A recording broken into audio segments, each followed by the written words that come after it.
they'll be buying probably one of the best young 5'8s in the game. Ding, ding, ding. If he's flying and fit, he is once in a lifetime player. Hello and welcome to Immortal Behaviour for this week, brought to you by The Tab. Joey, how are you going? We're going to talk about Dylan Brown today. Oh, well, we might as well. We've been speaking about him everywhere else. I wish I had $1 for every time his name's been mentioned to me. Have you had to charge your phone a few extra times? Has it been going off? Not really, but yes. Not really, but yes. So, where are you sitting with it at the moment? Well, I think eventually he'll be successful there, as you'll see on Freddie in the 8th. The Green's here already. Channel 9's #1 show. For me, they'll have to be patient. May take some time, but I think eventually he'll nail it. But the big test is, if you paid that money, you have to deliver premierships, and you have to deliver in big games.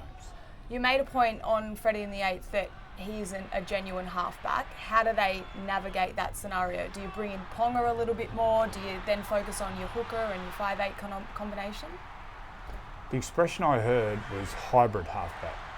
Now, a hybrid is a golf club, so I don't know what a hybrid is.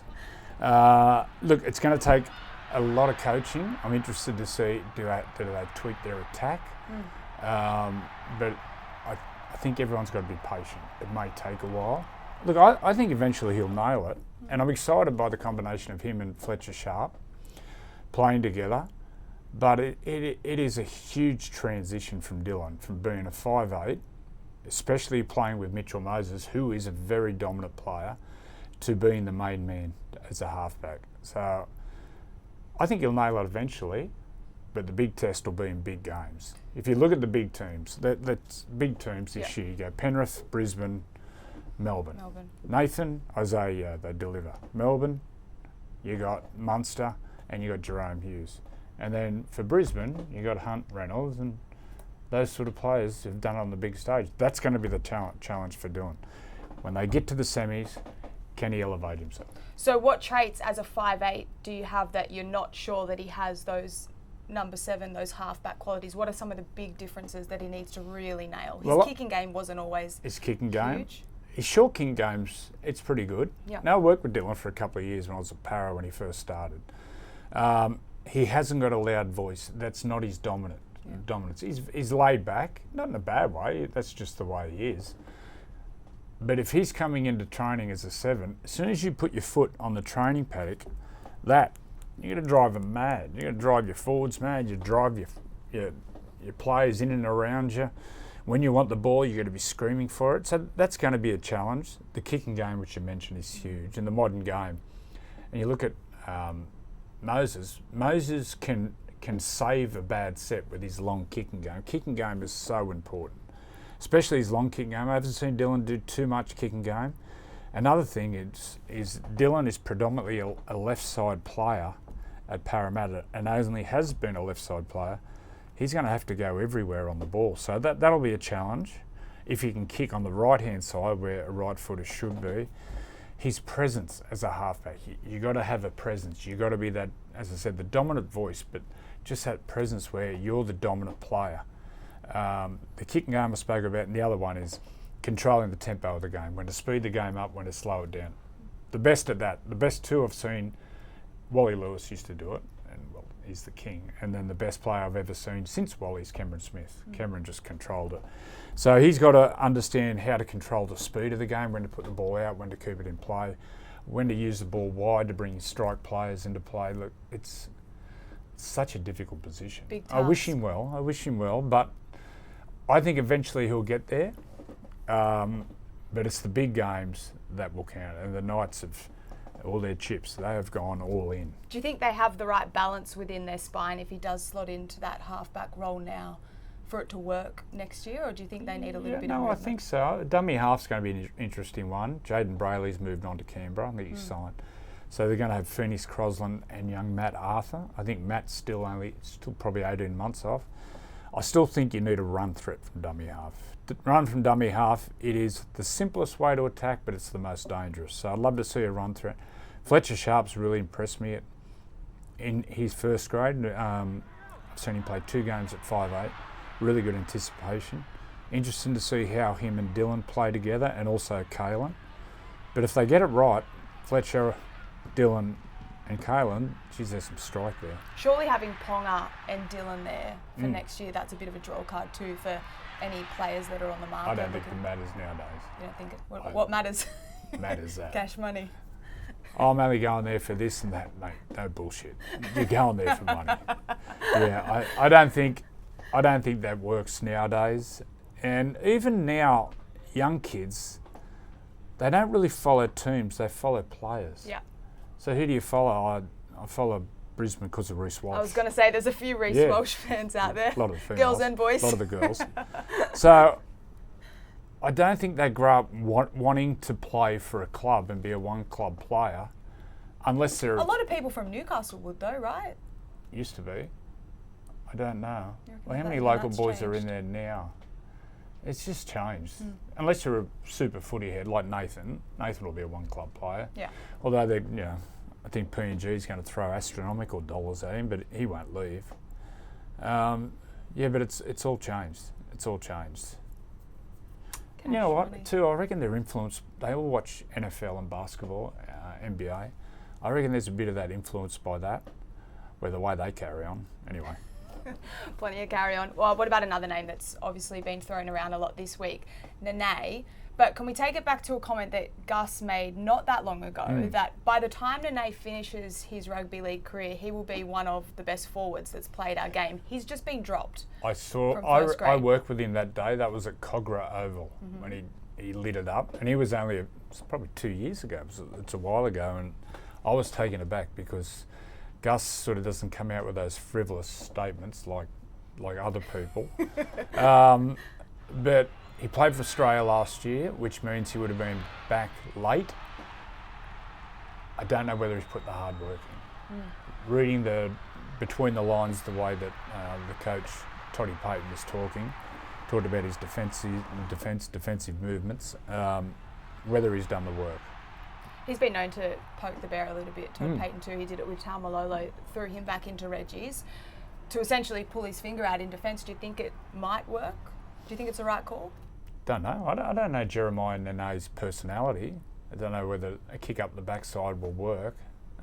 Pretty humbling going from playing Origin to Reggie's the and next year. And being the star in Origin, being a star for Australia. But, we all need an attitude readjustment now and then. Be interesting to see how he comes back and how long he's there. Did you have any attitude adjustment calls? I should have got more. How did it affect you? Did you come out firing? Well, the biggest one, whoever gave me one, was Gus. That'd work every day of the week. The iconic photo where he's like that. And then I went away and worked that hard. And same as Jeremiah, I was underdone. I wasn't training that hard. I was carrying some injuries, but had a quietish off season. But that kick up the backside, we ended up going on winning. I think we won that year 3-0 maybe. He was a master at it, Gus. But there's some players you can give a kick up the backside, some you need a cuddle. I don't know Jeremiah, but Toddy Payton does, so he must think that a kick in the backside is the best for him.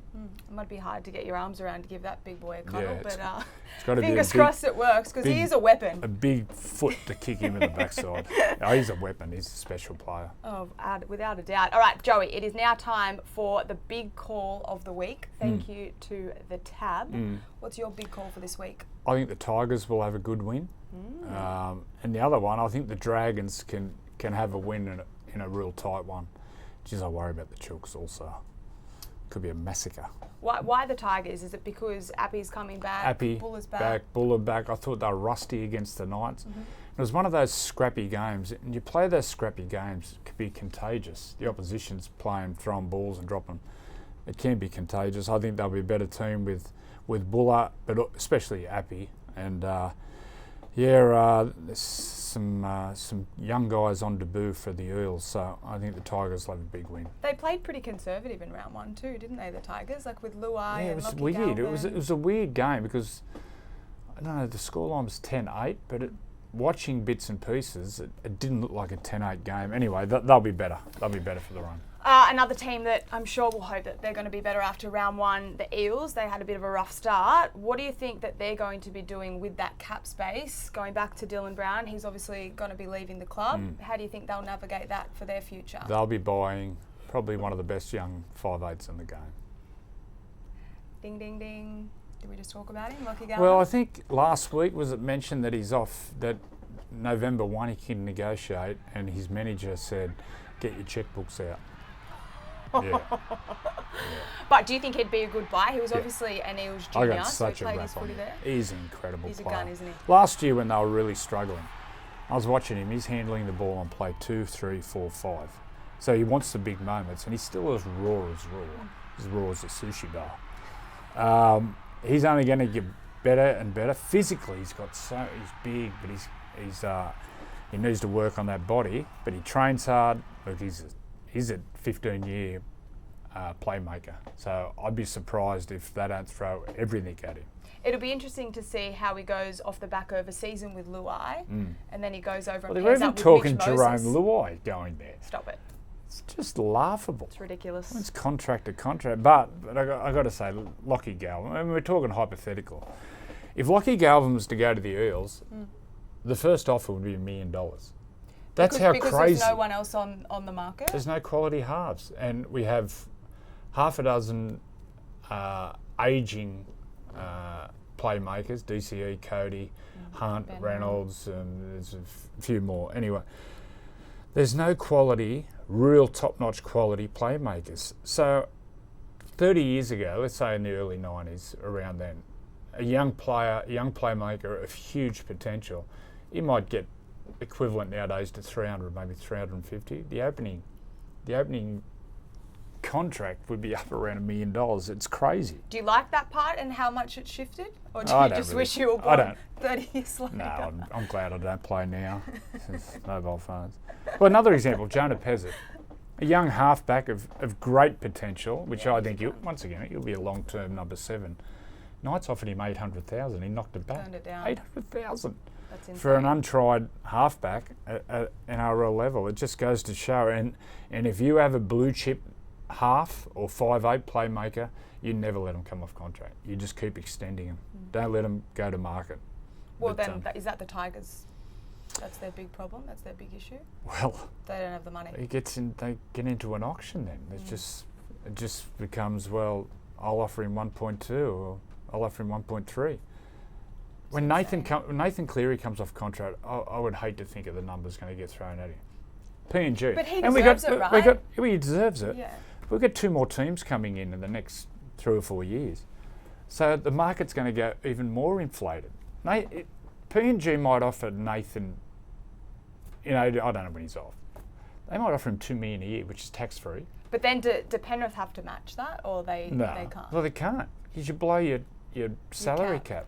Like at the moment, the Knights in 2 players have got upwards of 20% of their salary cap in 2 players.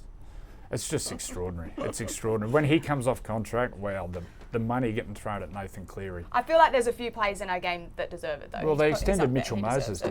didn't they? He extended for 5 years. Yeah, they did. So that was smart, what they're doing there. Well, DCE, the way he played, I'd be locking him up for another 2 years after this one. How old is DCE now? He's 36. It's But my insane, mate's the isn't it? conditioner there. He said, mate, he's a marvel. He's winning everything. Trains every session. It's insane. And listen, also, halfbacks don't get smashed these days. it's true. We've They're got good protected. They are dead protectors. set koalas. We're going to get into Origin chat way too early, but it's your fault. I know. This I is know. your fault, so don't roll your Don't worry, eyes. it's always my fault. It's always your fault. You're an easy person to throw under the bus. You did say on Freddie and the 8th that if Turbo was fully fit, you would have him at fullback. I think for it was the State of Sunday Origin. footy show. Was it Sunday Yeah. footy show? Sorry, I watch them all. They blur into one. Still, you made the big call. So, are you sticking to that? You're Yes. staying true. If he's flying and fit, he is once in a lifetime player. We're talking, you talk about the greats of the game. He's up there. Unfortunately, he's had those injuries. Remember that form a few years ago, 2021 maybe. I've never seen anything like it. He's a world beater. He was untouchable. And he's never played fullback for New South Wales, which is disappointing because he's such a good player at other positions, right centre. And he's so smart. He knows when to roam and go into the middle, and I've seen him go on the left side. Remember that game in Perth in the rain? He went over there, took a bomb, kicked for Latrell. The Aussie game, I remember him coming over the left, put Hamaso in. And look, he's a champion player, Dylan Edwards, but once in a generation Turbo. You imagine Turbo at fullback working with Nathan and... Well, everyone, right? That's the thing. I think when Freddie put him in the centres but gave him that opportunity to roam, that was the first time we all sort of were like, wow, this is insane and what a great role. And he was incredible. But you're sort of saying if you put him at fullback, that opportunity only broadens and makes him more dangerous. Well, he knows, he's so smart. He knows when to inject himself into the game. Against the Cowboys the other night, 2 times he got in first receiver and just went straight through him. Imagine at Origin when it's ding dong, and the ball's in play for 6 minutes, and the forwards can't pick their legs up, and they look up and Turbo's coming up. And I think Turbo's 6'4". He's an absolute. He's 105 kilos and runs like the wind. Like if we're fit this year in New South Wales, we're a full team. Look out. Well, what about that? Do you think Laurie Daly's team will change much from what the side was last year? No, not really. The halfback position. Yeah. And unfortunately for Mitch Moses, if Nathan's fit, he comes in.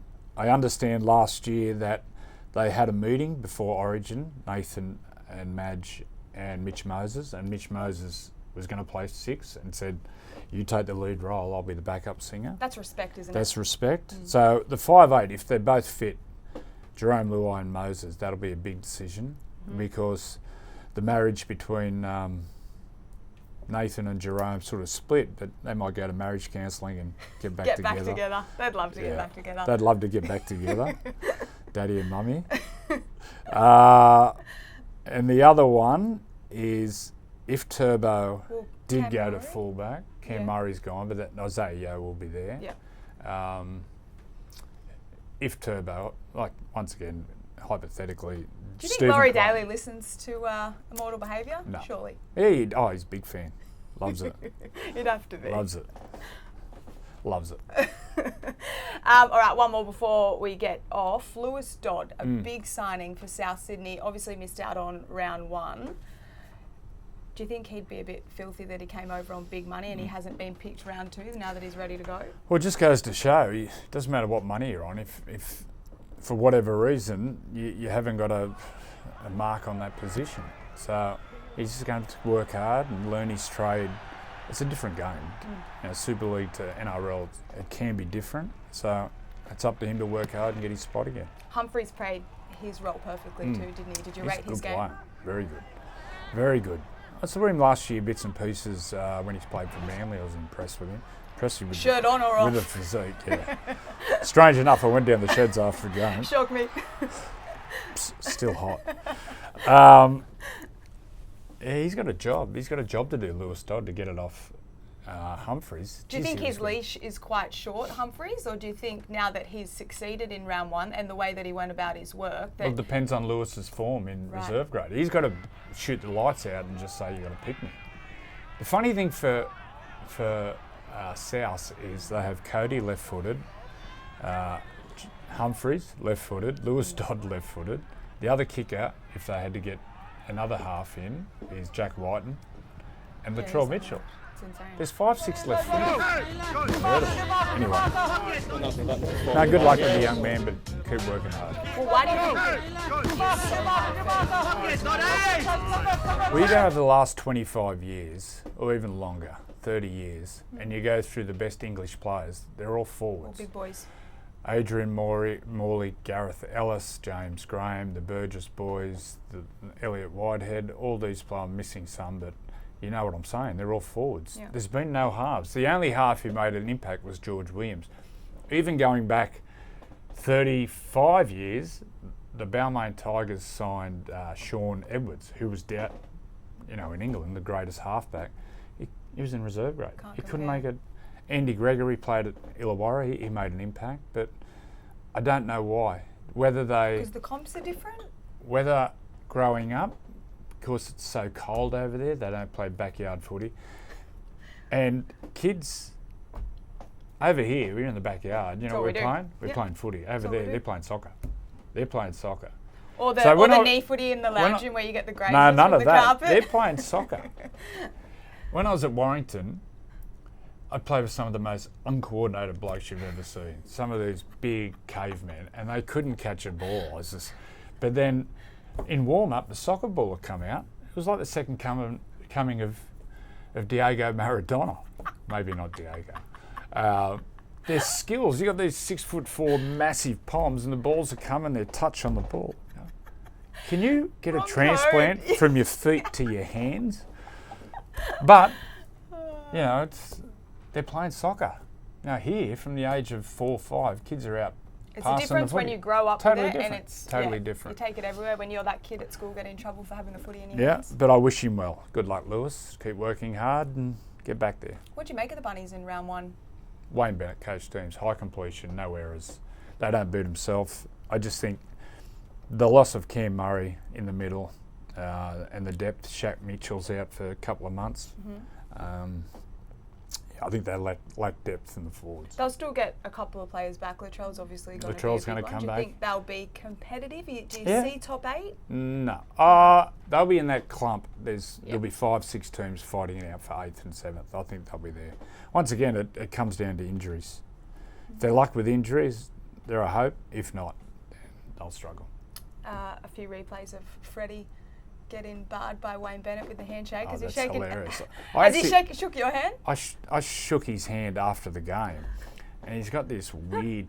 He's like he had the shuckers going. Well, firstly, your fingers aren't probably the best example. How bad are they? For how a hand's meant to look. Someone told me, or Danny could text me this morning because Carl was talking about Freddie in the 8th. There's another bloke, and Danica was talking about how bad my feet are. And your toes. I know, how bad are they? No, they need help. So, it's only. That's the last thing that needs help in my body. So Carl wants me to get my toes out on Freddie in the 8th. So Carl, if I do that, you can get your hair plugs out. And that might actually do us. Yeah. For today, thanks for tuning in, guys. We'll see you again next week. You've been watching another production from Nine's Wide World of Sports.